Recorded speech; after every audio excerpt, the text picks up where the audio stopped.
안녕하세요. 오늘도 들러주셔서 감사합니다. 새벽에 들려주는 옛 이야기 시작하겠습니다. 옛날 옛적 충청도 깊은 산골짜기 외진 마을에 김영식이라는 총각이 살고 있었다.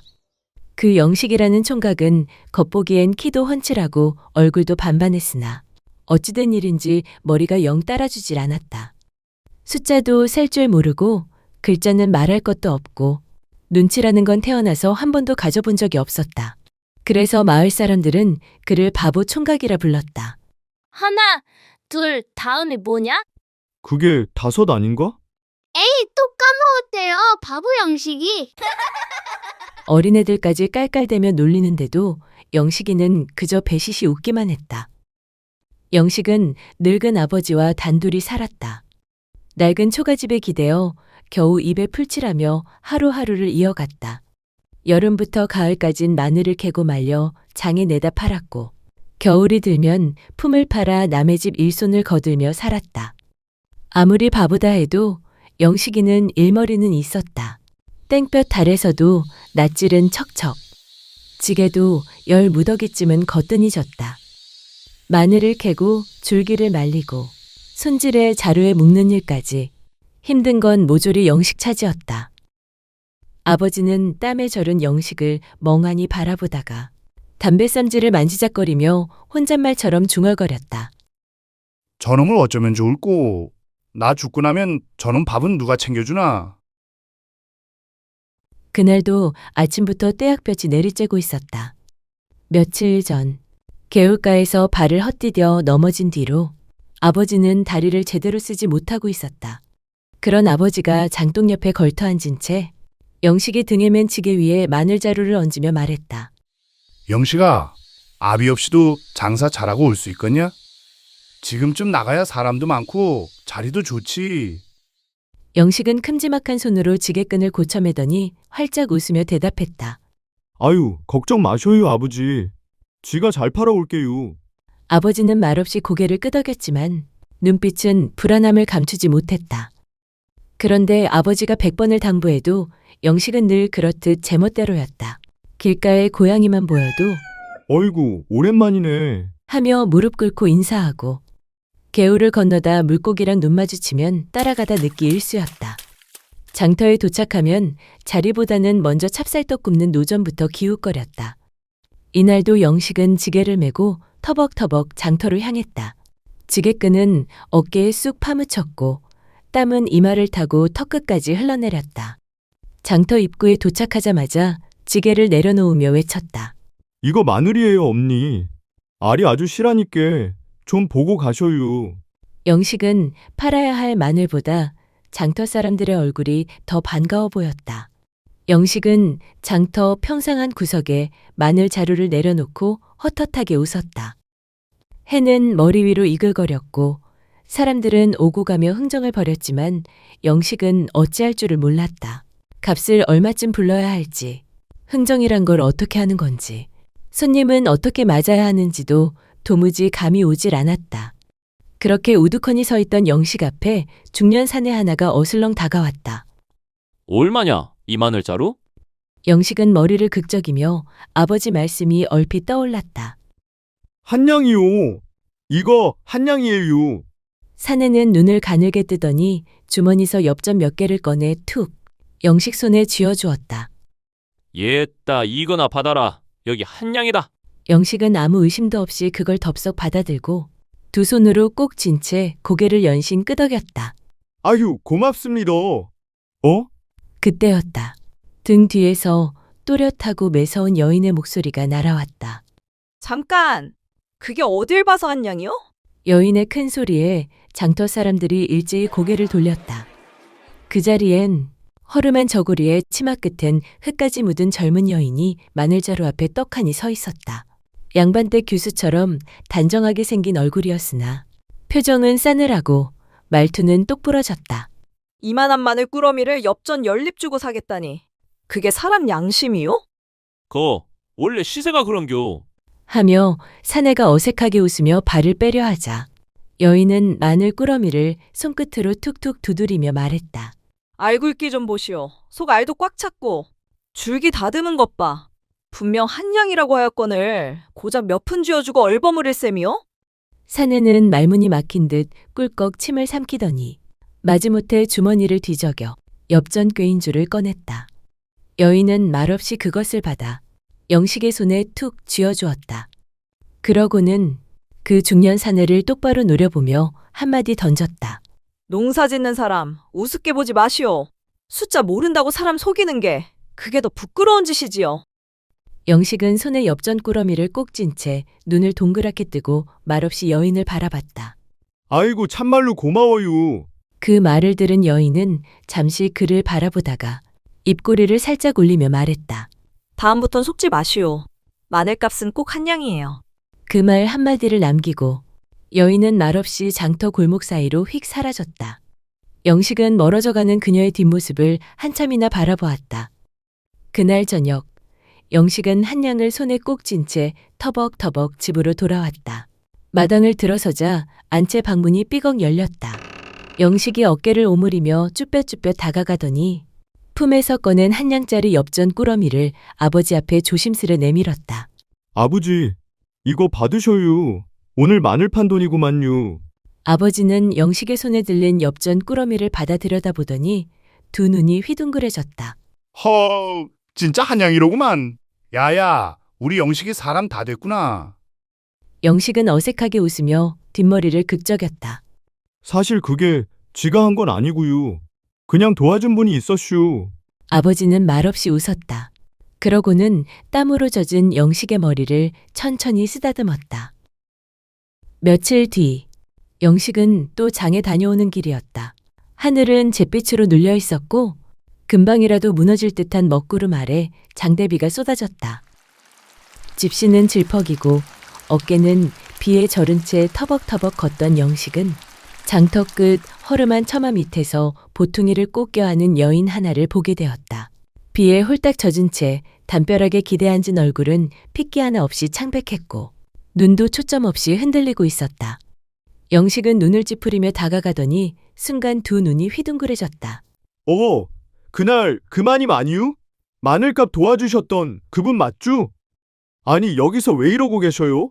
여인은 천천히 고개를 들었지만 입술만 파르르 떨릴 뿐 소리는 겨우겨우 나왔다.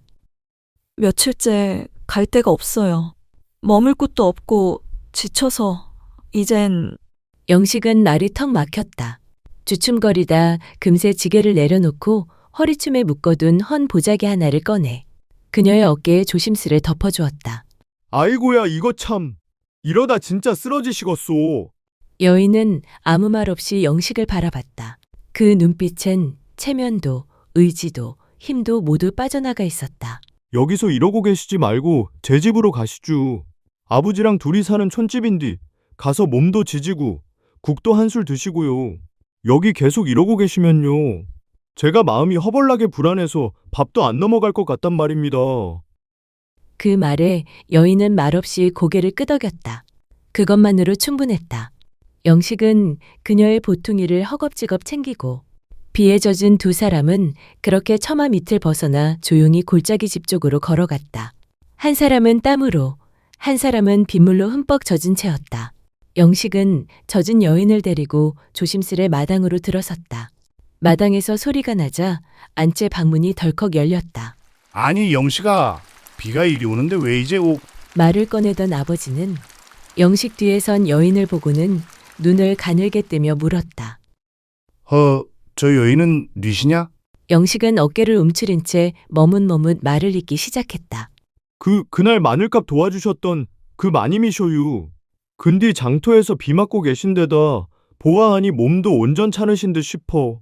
또 갈 데가 없다 하시기에 제가 그냥 모시고 온겨요. 아버지의 시선이 젖은 보퉁이를 안은 여인에게 옮겨졌다. 해월은 흠칫 놀란 듯 몸을 낮추며 조용히 인사했다. 신뢰가 많은 줄은 아오나 며칠째 몸도 마음도 의지할 곳이 없어. 이리 염치불구하고 신세를 지려 하옵니다.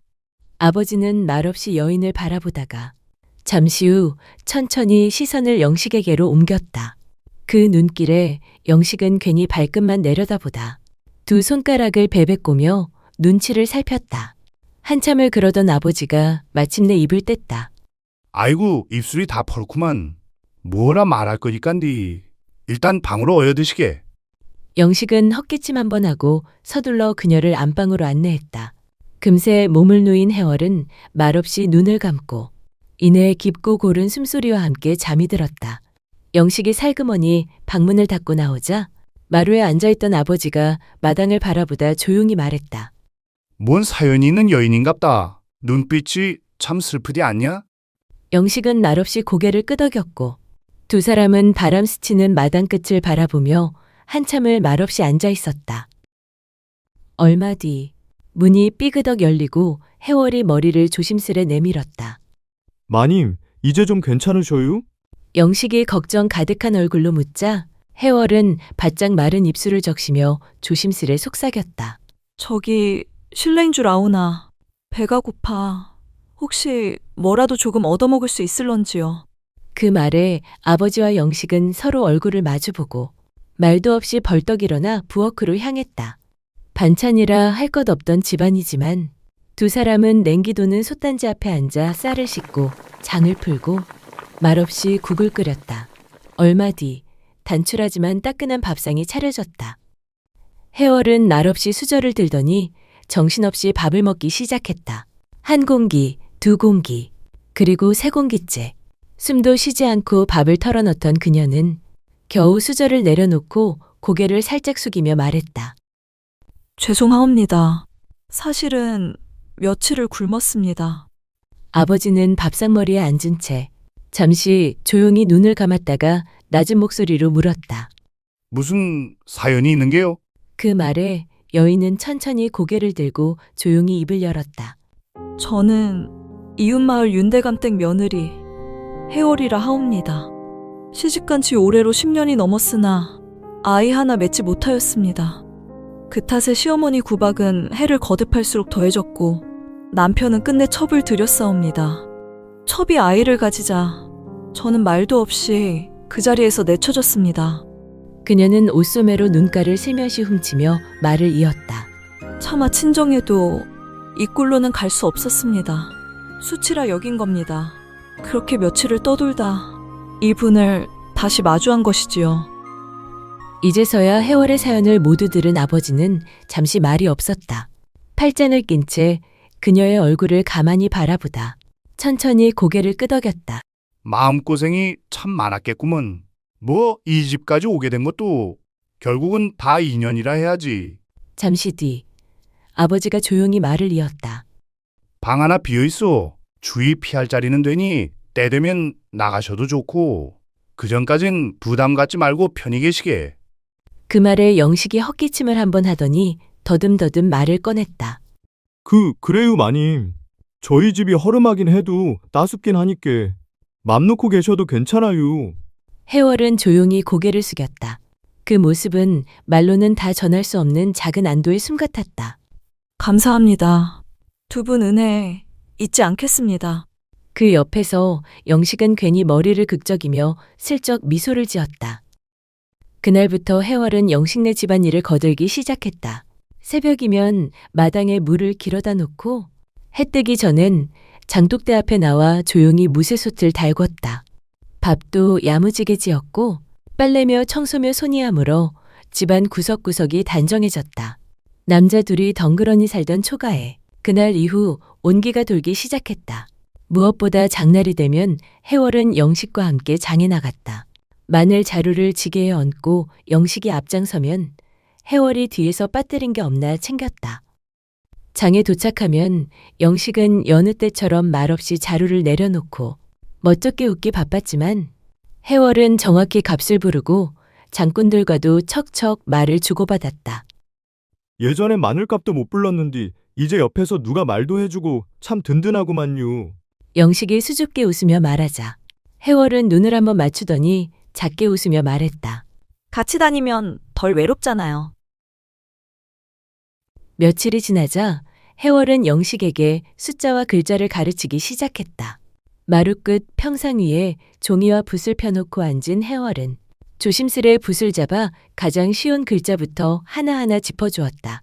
처음엔 획이 삐뚤고 종이 귀퉁이에 구멍이 나기 일쑤였지만 며칠 지나자 종이 위에는 또박또박 자기 이름 석자가 얹혔다. 김영식. 해월이 조용히 이름을 읽어주자 영식은 귀까지 붉어져서는 종이를 품에 꼭 껴안았다. 이거 절대 안 버릴랍니다요.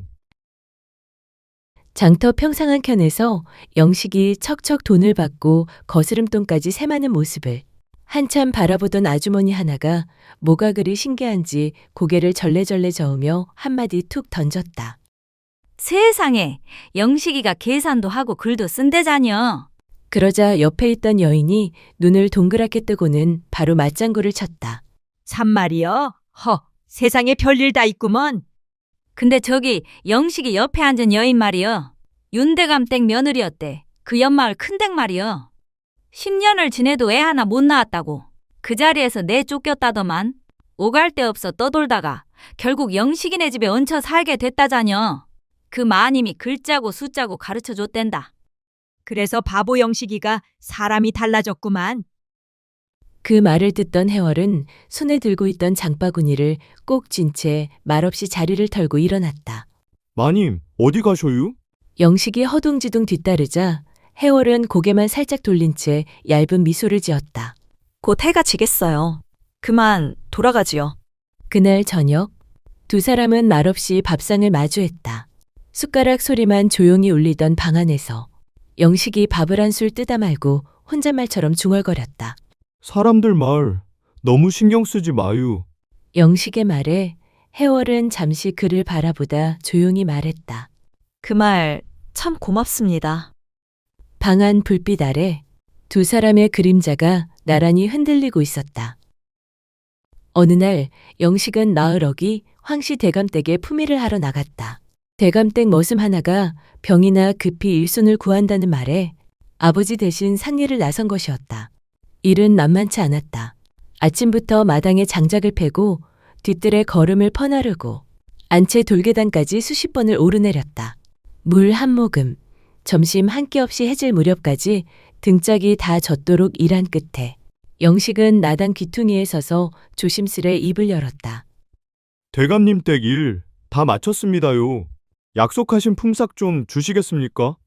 그 말에 안채 쪽 황대감이 부채를 탁 접으며 고개를 돌렸다. 그의 입가엔 코웃음이 먼저 흘렀다. 허허, 넌 그 바보 영식이 아니더냐? 글자도 숫자도 모르는 놈이 무슨 품삯을 받겠다고? 곁에 있던 하인 하나가 깔깔 웃으며 거들었다. 아이고, 숫자도 못 세는 놈이 산일값은 또 기가 막히게 챙기네. 그 말에 안채 앞에서 옹기종기 앉아있던 하녀들까지 숨을 죽이며 웃음을 터뜨렸다. 황대감은 한껏 비웃으며 찻잔을 탁 내려놓았다. 야, 저놈 옷 벗겨서 마당에 걸어놔라. 거렁뱅이한테는 손에 쥔 지게보다 그 입부터 다스려야 할 게다. 하인이 눈을 번뜩이며 다가왔다. 손엔 영식의 허름한 우도탄 자락이 헝클어 잡혀 있었다. 이놈 옷부터 벗겨놔야 정신을 차리지. 하인이 옷을 벗기려 손을 확 뻗으려는 순간 영식이 벌떡 일어섰다. 더는 움츠린 영식이 아니었다. 그 눈빛은 예전처럼 멍하니 웃던 눈이 아니었다. 이봐요. 지금은 글자도 알고 숫자도 셀 줄 아는 사람입니다. 하인의 손이 멈칫했다. 황대감은 부채를 내리며 이마를 좁혔다. 영식은 허리를 곧게 펴고 헐렁한 우옷에 묻은 먼지를 툭툭 털며 또박또박 말했다. 오늘 아침 해 뜨기 전부터 마당 청소, 뒤뜰걸음 4통, 장작 2지게. 약조하신 품삯은 분명 은전 2잎이었지요. 황대감이 인상을 구기자 영식은 말을 이었다. 그전엔 바보였는지 몰라도 지금은 아닙니다. 말장난으론 못 속이실 것이오. 하인조차 어쩌지 못하고 주춤거리자 황대감은 이를 꽉 물며 팔짱을 끼고 천천히 명을 내렸다. 가져와라, 돈. 잠시 뒤 하인이 은전 2잎을 조용히 건넸다. 은전 2잎을 받아든 영식이 허리를 펴고 또박또박 말했다. 종이 한 장 주시지요. 받았단 거 제가 손수 써붙이겠습니다. 그 말에 하녀들도 하인들도 숨을 죽였다. 그때야 사람들은 알았다. 눈앞에 이 사내가 예전의 바보 영식이가 아니라는 것을. 어느 날 밤 아버지는 나루 끝에 앉아있던 영식을 조용히 불렀다. 영식아, 예, 아버지. 한참을 뜸들이던 아버지가 턱을 어루만지며 입을 열었다. 저 해월이 말이다. 벌써 이 집에 들어온 지도 한 해가 넘었구나. 애는 못 낳는다 했지만 사람은 그것만으론 다 말할 수 없지 않느냐. 마음 곱고 살림도 야무지고 무엇보다 너한텐 늘 다정하더구나. 잠시 말이 멎었다. 네가 그 사람을 짝으로 삼아볼 생각은 없느냐? 영식은 고개를 푹 숙였다. 아버지, 지가 바보인 거 누구보다 아버지가 잘 아시잖아요. 그런 마님이 저 같은 사람을 어떻게... 아버지는 대꾸 대신 영식의 등을 한번 툭 하고 가볍게 쳤다. 그래도 말이다. 마음이란 건 내가 먼저 내놓아야 들여다보게 되는 법이다. 며칠 뒤, 영식은 장롱 깊숙이 묻어두었던 새 옷 한 벌을 꺼내 입었다. 그리고 들판으로 나가 들꽃을 한아름 꺾었다. 그 꽃을 살포시 품 안 깊숙이 감추고는 해월에게 다가가 조심스럽게 말했다. 마님, 저기 잠깐 강가에 좀 다녀오시겠습니까? 해월은 잠시 고개를 갸웃했지만 말없이 그의 곁을 따라 걸었다. 햇살이 부서지는 냇가, 바람이 풀잎을 가르고 잔물결이 반짝이며 흐르고 있었다. 두 사람은 한참을 말없이 걷다 문득 영식이 걸음을 멈췄다. 잠시 품을 뒤적이더니 수줍게 꽃다발을 꺼내 내밀었다. 이거 아무데도 드린 적 없는 꽃이에요. 마님 아니면 줄 데도 없고요. 해월이 놀란 눈으로 그를 바라봤다. 영식은 손끝에 땀이 맺힌 꽃다발을 건네며 입술을 꾹 깨물었다. 쥐가 평생 바보란 소리 들으며 살았는디 마님이 옆에 있어 주시고 하나하나 가르쳐 주시고 같이 웃어 주시고 나니까 제가 사람 구실이란 걸 해보는 것 같아서요. 한숨처럼 멈춘 말끝, 영식은 고개를 푹 숙였다. 욕심일진 몰라도 제가 마님을 누구보다 웃게 해드리고 싶어요. 지금보다 더 오래 곁에서요. 해월은 그 자리에 잠시 멈춰섰다. 지금 저한테 혼인하자는 말씀이세요? 영식은 얼굴이 활활 달아오른 채 더는 말을 잇지 못하고 고개를 푹 숙였다. 너무 큰 욕심이죠. 그때 해월이 조용히 그의 손을 잡았다. 영식이 어때서요? 마음 따뜻하지. 매사 성실하고 숫자도 글자도 지금은 척척 잘 알아듣고요. 저야말로 영식이 같은 분을 곁에 둘 수 있다면 참 복받은 것이지요. 바람이 살짝 스치고 냇물 너머 풀잎이 출렁였다. 조용한 강가에서 두 사람의 손이 나란히 마주 잡혀 있었다. 그렇게 두 사람은 조촐한 혼례를 치렀다. 기와도 없는 초가집 마당에 풀을 깔고 이웃이 집에서 쓰던 질그릇 몇 개를 내오며 소박한 잔치가 벌어졌다. 마을 사람들 모두가 모여 술잔 하나씩 돌리며 말했다. 이야, 바보 영식이 장가 간다더니 참말로 사람은 변하는 법이구먼. 혼례 뒤 영식과 해월은 조금씩 돈을 모아 마을 끝자락 버려진 논터를 샀다. 여긴 사람들 다 쓸모없다 했던 땅이에요. 그래도 우리에겐 시작이 되지 않겠슈? 두 사람은 그 땅에 물기를 트고 흙을 고르고 벼를 심었다. 그해 가을, 마을 앞 너른 들판이 황금빛 물결로 일렁였고 사람들은 울타리 너머로 조용히 말했다. 저 땅이 원래 그런 땅이었나? 아니지. 저 부부가 그렇게 만든 거지. 어느 날 해월이 문지방에 앉아있다가 갑자기 입을 틀어막고 헛구역질을 했다. 왜 그러슈? 어디 안 좋으신겨? 해월은 조심스레 고개를 끄덕였다. 며칠 뒤 아이를 가졌다는 걸 알게 되었다. 그토록 가질 수 없을 거라 여겼던 아이를 이제와 품게 되었다는 사실에 해월은 밤새 베갯잇을 적셨다. 저 같은 여인에게도 이런 날이 오는군요. 그 후 해월의 배는 유난히 빠르게 불러왔다. 배가 어째 하루가 다르게 커지는디 혹시 둘인 건가요? 그 말이 끝나기도 전에 아랫집 아주머니가 입을 틀어막고 말했다. 오메 세상에. 저건 둘이 아니라 셋이여, 셋. 그리고는 정말로 그의 겨울, 해월은 튼실한 새쌍둥이를 낳았다. 웃음 가득한 방 안에 아이 울음소리가 울려 퍼졌다. 영식은 아이를 아는 채 어쩔 줄 몰라 하며 웃기만 했다. 어쩌다 우리가 이렇게 잘 됐을까요? 해월이 작게 중얼거리자 영식은 조용히 대답했다. 마님, 아니지. 우리 각시랑 만난 날부터 다 잘 될 줄 알았구만요. 그리하여 바보라 불리던 영식이와 내쳐졌던 해월은 서로의 기적이 되어 행복하게 오래오래 살았다.